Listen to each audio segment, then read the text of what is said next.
Bon bah les gars, voilà, je pense qu'il n'y a pas grand chose à dire. Je suis dégoûté, je suis dépité, j'en ai marre. Défaite du Barça 3-1 face au Real Madrid, El Clasico, on le perd. On perd aussi d'ailleurs la première place de la Liga. On est en retard de 3 points face au Real Madrid dans cette Liga. Le Real Madrid qui nous dépasse et qui nous devance de 3 points avec cette défaite du Barça. Par où commencer? C'est la question que je me pose, les amis. Par où commencer? Commencer par quoi? Insulter Busquets, Garcia, toute l'équipe, les Mertzki là. Franchement, ils m'ont tous déçu. Cette équipe m'a tout simplement déçu. Franchement, les amis, je sais pas vous, mais moi, je n'en peux plus. J'en peux plus d'encaisser des défaites, des humiliations, des éliminations de Ligue des Champions. Toujours la même histoire. Toujours, quand tu es supporter du Barça, c'est vraiment pas facile d'être supporter du Barça ces dernières années. C'est juste impossible. Ça a commencé avec l'AS Roma, la remontada face à l'AS Roma, l'AS Roma qui nous remontait. Ça a commencé là. Ensuite, ça n'a été qu'une suite d'humiliation. Voilà, là, je parle vite fait de la Ligue des Champions. Liverpool, le Bayern, le PSG. L'Europa League cette année encore une fois parce que j'ai pas pu vous faire de débrief pour le match face à l'Inter, mais voilà, je vous tiens au courant. Voilà, pour ceux qui ne savent pas encore, le Barça est en Europa League pour la deuxième année de suite. C'est quoi ce bordel en fait? C'est quoi ce bordel? Là limite je suis en train d'être saoulé d'être supporter du Barça. Quand tu vois les supporters des autres équipes, les supporters du Real, chaque match ils le vivent avec tellement de joie. Ils sont là, ils sont enthousiastes à chaque match, ils sont là plein d'enthousiasme. Ils sont là très heureux de supporter leur club. Et à nous qui sommes dégoûté à chaque match du Barça. À chaque match que je regarde du Barça, je suis dégoûté. Et c'est-à-dire que franchement, là, j'en peux vraiment plus. J'en ai marre. Moi, j'avais mis tellement d'espoir sur ce Barça qui, pour moi, pouvait aller chercher ce match. Pour moi, je pensais qu'après l'Inter, on aurait un tilt, je sais pas, on aurait quelque chose, mais qu'on irait chercher à tout prix la victoire, qu'on se donnerait à 200, 300, voire 1000% pour gagner ce match face au Real. Et là, ce que j'ai vu, c'est une équipe qui ne jouait pas. C'est-à-dire que là, en fait, les joueurs, ils sont venus pour visiter le Santiago Bernabéu, mais j'ai pas eu l'impression qu'ils étaient là pour jouer le match face au Real. J'ai pas eu l'impression d'avoir des joueurs qui jouent au football, en fait. J'ai pas eu cette impression-là. Je sais pas, frérot, ils se sont trompés de. Je sais vraiment plus, les gars. Ils étaient là sur le terrain, ils étaient bien présents, oui, ils avaient bien le ballon, mais ils jouaient pas. Ils jouaient pas, franchement. Ils jouaient pas alors que tu avais des joueurs du Real. Ils avaient. Moi, personnellement, quand je regardais le match du Real, j'avais l'impression que le Real, là, il jouait face au Real Betis ou il jouait face à l'Espagnol Barcelone, mais pas face à FC Barcelone. C'est-à-dire qu'ils avaient même pas de mal à se donner tellement le Barça était nul. Voilà, tout simplement, c'est le mot approprié pour décrire cette équipe actuelle. Ils étaient nuls. Franchement, ils étaient nuls à chier. T'avais le Real qui n'avait même pas besoin de faire d'efforts pour aller marquer un but. T'avais le Real qui n'avait même pas besoin de faire d'efforts défensifs. Au milieu, j'en parle même pas. Notre milieu, Gavi, Pedri, De Jong, Busquets, on en reparle tout à l'heure. Ils se sont fait manger. Mais là, le milieu du Real, c'était des alligators affamés. Franchement, ils les ont bouffés. Notre milieu, il s'est fait bouffer.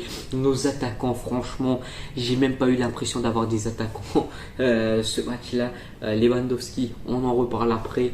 La défense, pareil, nul. Eric Garcia, nul. Et après, Eric Garcia, je sais que lui, il est là, il peut se permettre de faire des mauvais matchs par-ci par-là parce que lui, c'est un remplaçant. Lui, normalement, il joue pas. Mais là, voilà, on sait que Araujo, il est blessé. Donc là, on est obligé de faire avec lui. Mais il était nul. C'est-à-dire que le deuxième but, les gars, du Real, je vous explique juste l'action. Qui lance la balle et là directement, normalement, Eric Garcia, s'il saute pas, normalement, je pense que la balle, elle est interceptée par un joueur du Barça. Le mec, qu'est-ce qu'il se dit? Allez, je vais sauter, je vais faire une tête. Hop, sa tête, en fait, c'est une passe décisive pour Vinicius Junior qui voit s'offrir un caviar, en fait, par Eric Garcia. Il lui offre un caviar comme ça et ensuite, ça fait but, ça fait un enchaînement de trucs et ça fait but. Je vais pas décrire les actions, il y a YouTube si vous voulez aller voir les highlights pour les voir parce que j'ai tout simplement la flemme et je ne suis pas d'humeur à vous décrire toutes les actions de but du Real. Et franchement, c'est dégoûtant, c'est nul, Je suis dépité, les gars. Je suis dépité. Le premier but. Mais Busquets, on en vient maintenant sur Busquets, là. Mais dégage du club. Mais dégage du club. Mais sale enfoiré de merde, dégage de notre putain de Barça. Si t'aimes autant le Barça, si t'as autant joué au Barça et que tu aimes vraiment ce club, mais dégage du putain de club. Dégage de là, franchement, on n'a plus besoin de toi, Busquets. On ne veut pas de toi. C'est même pas qu'on n'a plus besoin de toi, mais on ne veut pas de toi. Franchement, face à l'Inter, le mec après le match, il dit ouais, mais là on sera pas les mêmes. Pour le prochain match, on aura un truc mental, on sera faible mentalement, un truc comme ça. Il essaye de faire dégager un message que ouais, on sera pas super fort parce qu'on vient de faire un match nul de merde face à l'Inter Milan, donc on sera pas très fort face au Real. Mais frère, Busquets, t'es le capitaine, toi tu dois motiver les jeunes joueurs comme Baldé, comme Gavi, comme Pedri, tu dois les motiver, tu dois dire que ouais, on va être surmotivé, ce match nul nous servira de leçon. Mais lui non, lui il préfère tout truquer en mode ouais, c'est pas sûr qu'on gagne parce que nous on vient de faire un match nul comme ça en Ligue des Champions face à l'Inter qui est une équipe de merde, et voilà tout ça. Et frérot, rien que dans l'après-match Inter, où je sais plus quand il a sorti ces propos là, il m'avait déjà saoulé. Le match il m'avait saoulé, ça fait longtemps qu'il me saoule de toute façon Busquets. Je vous l'ai dit, tous les papis là du Barça, Jordi Alba, Busquets, Piqué, il y a qui d'autre, Sergio Roberto, tout ça, pour moi ça doit dégager aujourd'hui. Ils ont rien à faire dans ce putain de club. S'ils aiment vraiment le Barça, s'ils ont vraiment cet aspect que le Barça c'est une famille, c'est voilà. Franchement, pour moi, ils doivent dégager du club et ils ne veulent pas, malheureusement. Alors, Busquets, il a complètement bousillé le match. Voilà, il a complètement bousillé le match.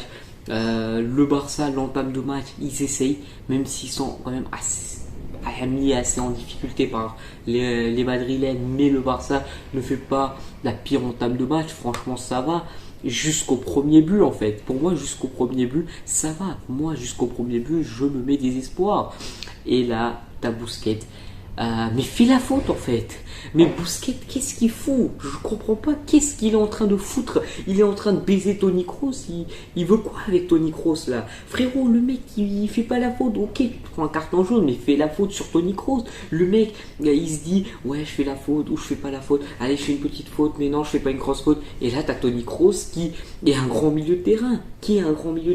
Il sait quoi faire dans ces moments-là. Et là, il offre un caviar à Vinicius Junior. Et Vinicius Junior, c'est un poison. Voilà, Vinicius Junior, c'est un poison. Une fois qu'il a le ballon,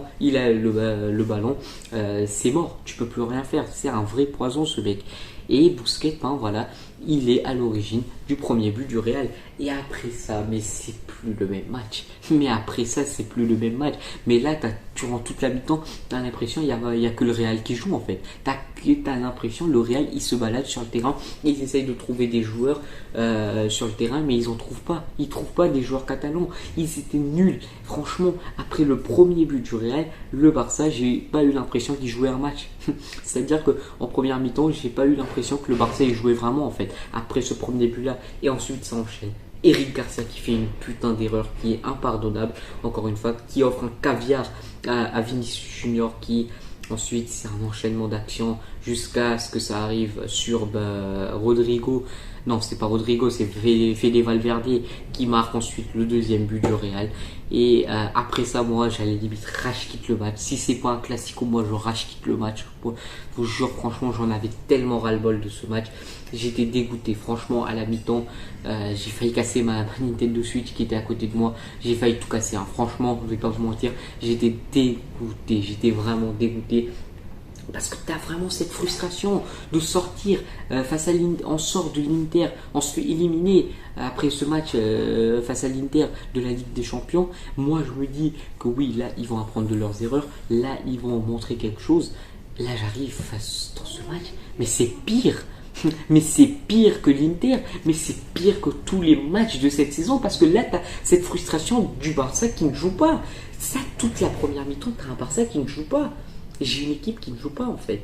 Et je suis dégoûté de ça.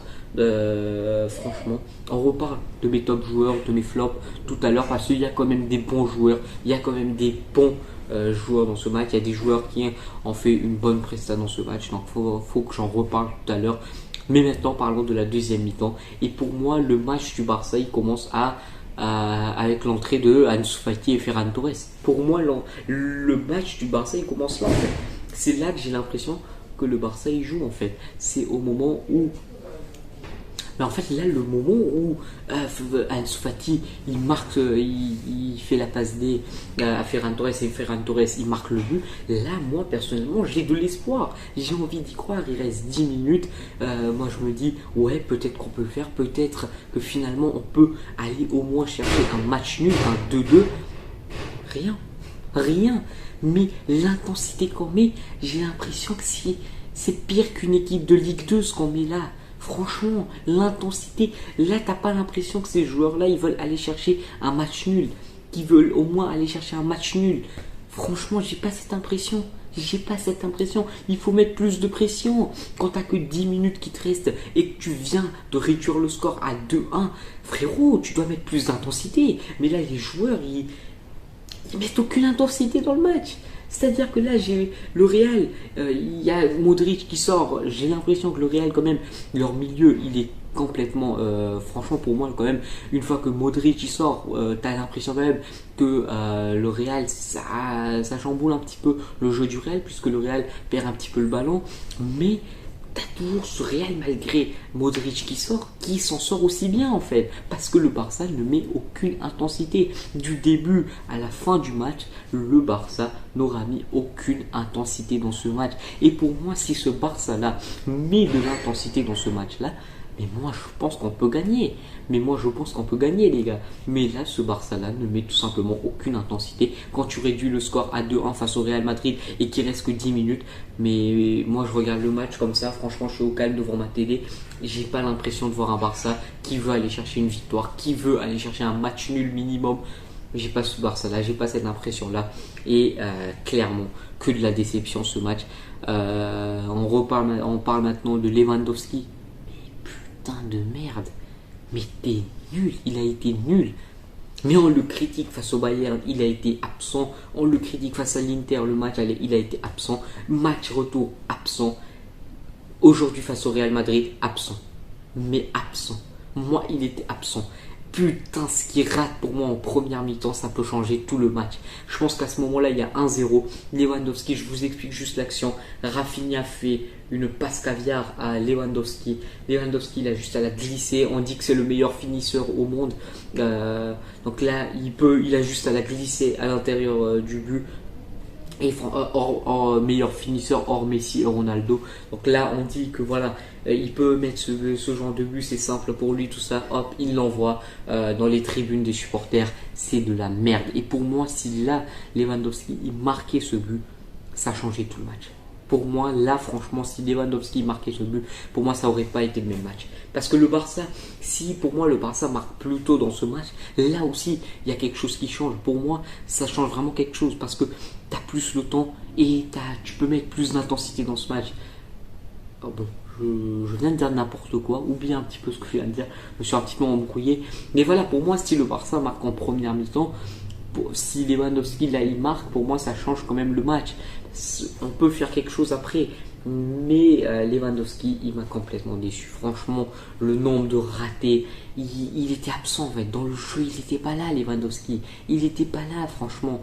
Il me déçoit de plus en plus face aux grandes équipes. C'est-à-dire que tu as beau me mettre 5, 6, 7 buts dans un seul match face au Real Betis ou face à Mallorca, je m'en fous. Là où on attendait Lewandowski, c'était face aux grosses équipes. C'était là où on attendait Lewandowski. Et encore une fois de plus, et il n'est pas là, voilà, il n'est pas là, il est absent, il m'a déçu. Dembélé, pareil, déception dans ce match. Rafinha. Mais les gars, Rafinha, c'est un but, une passe décisive depuis le début de la saison. Ça fait 11 matchs, 12 matchs. Un but, une passe décisive. Non, Rafinha, tu peux faire mieux. On connaît le potentiel de ces joueurs. On le connaît, le potentiel de Rafinha. On connaît le potentiel de ces joueurs. Mais pourquoi ils font ça? Ils étaient tous nuls. Le milieu, j'en parle pas. Mais Busquets, je me retiens de l'insulter parce qu'on est sur YouTube. Je vais me faire strike la vidéo. Je suis pas monétisé, mais j'ai peur de me la faire bloquer. Mais je suis prêt à l'insulter, ces grands morts à Busquets là. Franchement, j'en ai marre de ce joueur. Franchement, le milieu, ils ont été nuls. Pedri, le magicien, celui qui peut chambouler tout un match. celui qui, lorsque le Barça est en difficulté, peut aller marquer ce but comme Messi. Mais non, Pedri, il était où? Frenkie de Jong, franchement ça allait. Franchement, quand même, Frenkie de Jong, tu vois qu'il fait des efforts, tu vois qu'il s'y donne. Mais non, c'était pas suffisant. Eric Garcia, c'était nul. En défense, Koundé, franchement, pour moi, Koundé, c'est un de mes top joueurs parce que le mec, il revient de blessure. C'est ça pour moi le pire. C'est que Koundé, les amis, il revient à peine de blessure et il joue directement dans un classico. À peine il revient de blessure directement. Son premier match de reprise, c'est un classico. Et franchement, la prestation qu'il nous sort, il était là à mettre la pression sur les joueurs du Real, à mettre les joueurs du Real en difficulté, à essayer de prendre le ballon. Franchement, pour moi, Koundé, un très bon match de sa part. Malgré la défaite du Barça, pour moi, c'est un des meilleurs joueurs dans ce Barça-là, dans ce match-là, en fait. Ter Stegen, sur le premier but, je peux pas lui en vouloir, en fait, parce que Ter Stegen, il arrête le ballon, mais ensuite, malheureusement, il peut rien faire. Il peut rien faire. Benzema, il la reprend, il n'a pas le temps. Il n'a pas le temps d'aller attraper ce ballon-là. Il peut pas. Et pour moi, un truc que je vois, et là j'hallucine, franchement. Je vois là Benzema, il est au calme, tout seul dans la surface de réparation. T'as ni un défenseur qui le surveille. C'est-à-dire c'est l'action du premier but dont je suis en train de parler. T'as Vinicius qui est là, qui va tirer. T'as les 4 défenseurs qui sont sur Vinicius. Écoutez juste ça. T'as les 4 défenseurs qui sont sur Vinicius. Et là, je vois Benzema. Il est au calme. Il attend juste que la balle revienne sur lui. Il a juste à marquer. Ni un milieu est venu chercher. Ni un seul milieu de terrain, que ce soit De Jong, Pedri ou Busquets. Mais bon, Busquets, il n'aurait jamais pu courir autant. Mais ni un milieu, ni un défenseur ne surveille Benzema. Pour lui, c'est franchement c'est trop facile. Pour les joueurs du Real, c'était trop facile. Ce match était trop simple pour eux. T'avais pas l'impression qu'ils jouaient face au Real. Que cette équipe du Real, elle jouait face au Barça, face au FC Barcelone. T'avais l'impression qu'ils jouaient face à l'Espagnol Barcelone. Tellement c'était simple pour eux en fait. De marquer un but, c'était super simple pour eux. Bon, franchement, là je fais ce match, les gars, je viens à peine de voir ce match. Je viens à peine de sortir du match, donc j'écrase certains mots, je bafouille un petit peu, donc vous m'excuserez de ça, mais c'est la frustration. Que voulez-vous? C'est la frustration de la défaite en fait. C'est la frustration de la défaite. Ansu Fati, pour moi, il fait une superbe entrée. Pour moi, le mec qui rentre à la je ne sais plus combien de minute vers la fin du match, et pour moi, pourtant, il fait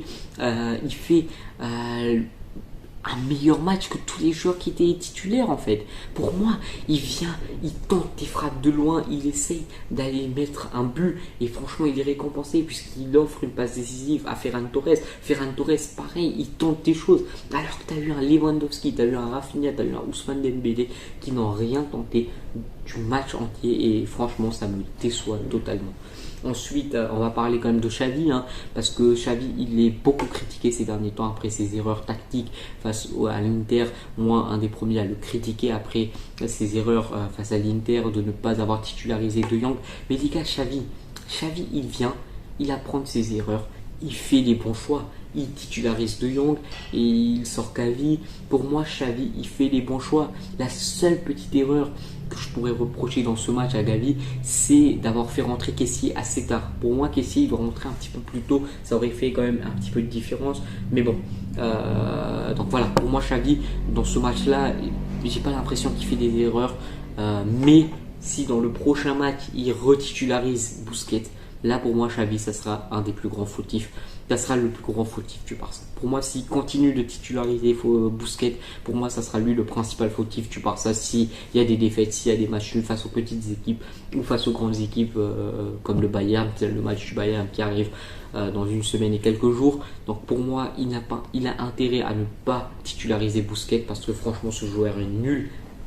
Il n'y a pas grand chose à dire, il est nul, il est vieux, il a eu son prime, il a été exceptionnel pendant de longues années au Barça, mais aujourd'hui il ne peut plus, il est vieux. C'est comme Jordi Alba, c'est comme Sergio Roberto, c'est comme Piqué. C'est des joueurs, ils ont été exceptionnels à un moment, que ce soit au Barça ou en sélection nationale.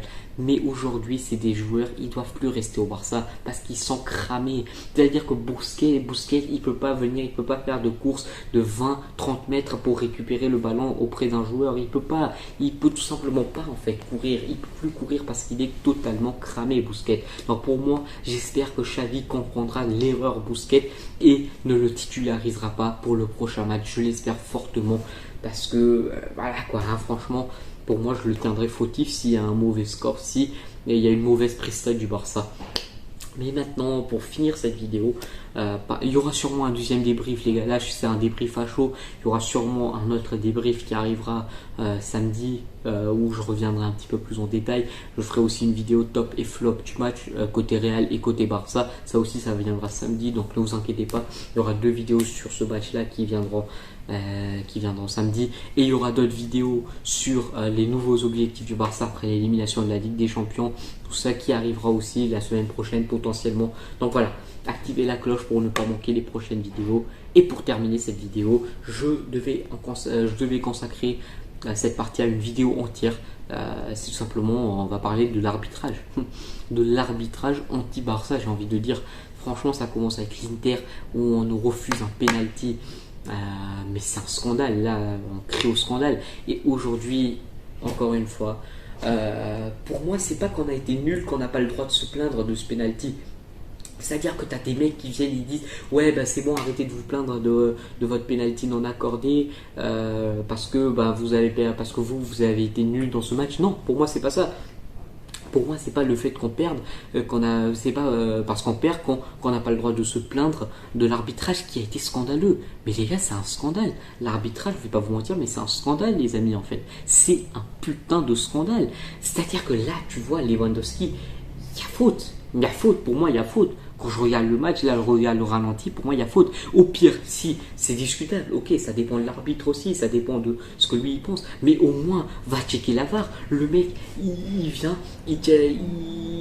en fait, il va même pas aller vérifier la VAR. C'est-à-dire que lui, il se base totalement, il dit, ok, le mec au micro, là, il lui dit, ok, ben c'est bon, il n'y a pas faute. Et lui, il dit, ok, ben super. Et hop, il reprend le match au calme comme ça. Il part même pas vérifier la VAR. Et pourquoi j'insiste sur le fait qu'il ne part pas vérifier cette faute à la VAR? Ok, après il siffle pas penalty, il siffle penalty, ça on s'en fout, mais au moins va vérifier la VAR parce que tout simplement, lorsqu'il y a faute sur Rodrigo dans la surface de la réparation et qu'il y a penalty, là déjà un premier scandale, c'est qu'il arrête le jeu alors même que le ballon n'est même pas sorti. C'est-à-dire que là, il y a une grosse action du Barça qui est en train de se construire dans les 30-40 mètres de la surface de réparation. Lui, ils sont total bas les couilles. Et il est là. Mais à la limite, pour moi, ok, tu siffles pas faute pour le Barça, mais va vérifier à la VAR. Alors que pour le Real, directement, l'équipe là, déjà, il arrête cette action super importante du Barça, une action super dangereuse du Barça. Mais le pire dans cette faute-là, c'est que directement, il part vérifier à la VAR et il siffle penalty. Pour moi, au moins, ne siffle pas penalty pour le Real. Franchement, parce que tu viens de refuser un penalty au Barça en n'allant même pas vérifier à la VAR s'il y a vraiment penalty ou pas. Et là, directement pour le Real, déjà, tu arrêtes le jeu du Barça, tu arrêtes une action super importante du Barça. Et en plus de ça, tu siffles, tu vas vérifier ça à la VAR. Et pour moi, c'est un scandale. Pour moi, c'est un scandale. L'arbitrage, c'est un scandale. Et je pense que j'en dédierai une vidéo. Je vous dis, après ce classico, il y aura beaucoup de vidéos sur le Barça. Déjà, il y aura au moins 3 vidéos sur ce match-là. Une vidéo top et flop des joueurs. Il y aura une vidéo sur cet arbitrage-là. Et il y aura aussi des vidéos sur les nouveaux objectifs du Barça, tout ça. Et franchement, il y aura plein de vidéos sur le Barça cette semaine, la semaine prochaine. Donc n'hésitez pas, franchement, à activer la cloche si vous êtes supporter catalan. Je vois que ce débrief dure quand même 23-24 minutes. Donc je suis désolé parce que franchement, j'ai beaucoup mâché mes mots et j'ai beaucoup bafouillé mes mots par moment parce que c'est compliqué de faire un débrief directement après avoir perdu au Classico 3-1. Il y a la frustration qui est là et elle quitte pas. Cette frustration, elle ne quitte pas. Donc, franchement, en tout cas les amis supporters catalans comme moi, force à vous, force à vous, force à nous. Les supporters madrilènes, chambrez-nous bien comme il le faut puisqu'on a été nuls. Voilà, on a tout simplement été nuls et on mérite la défaite. Vous méritez votre victoire. Donc franchement là il n'y a pas de débat. Et moi je vous dis à très bientôt pour une nouvelle vidéo. Prenez soin de vous les amis. Allez, ciao.